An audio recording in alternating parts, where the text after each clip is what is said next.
જય માતાજી મિત્રો, જો તમારે લીલી અને તાજી શાકભાજી જોઈતી હોય તો આપણે સંજુભાઈના દુકાને આવી જવાનું અને શાકભાજી કેવી છે એકદમ તાજી હું તમને બતાવવા જઈ રહ્યો છું. તો ચાલો અંદર. હા બરોબર ને સંજુભાઈ? હા વા રાઈટ.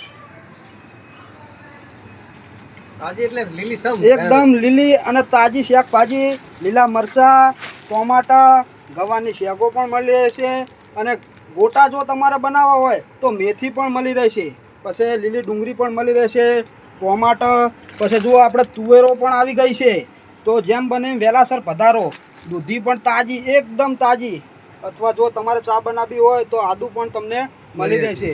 અને આ છે આપણે સંજુભાઈ જે દુકાનના માલિક, બરોબર ને સંજુભાઈ? હા રાડી. એકદમ તાજી. અને જો બીજી વસ્તુ પણ તમારે જોતી હોય, મસાલા બસાલા, માથામાં નાખવાનું તેલ, બિસ્કિટ, સિંગ, કોઈ પણ આઈટમ તમને આ દુકાનની અંદર મળી રહેશે. લાડવા બનાવવા હોય તો તમારે કાજુ બદામ પણ મળી રહેશે.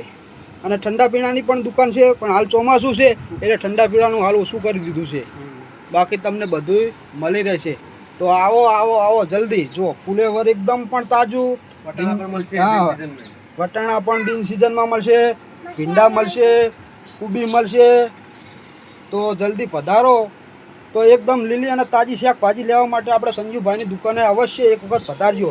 જો લીલા ધોણા એકદમ સરસ મરચા એકદમ નજર લાગે એવા છે અને મોડા છે અને શીખા પણ મરચા તમને મળી રહેશે. જો બધું મળી રહેશે. તો એક વખત અવશ્ય આ સંજુભાઈની દુકાને પધારો. જય માતાજી. જય માતાજી. જય માતાજી.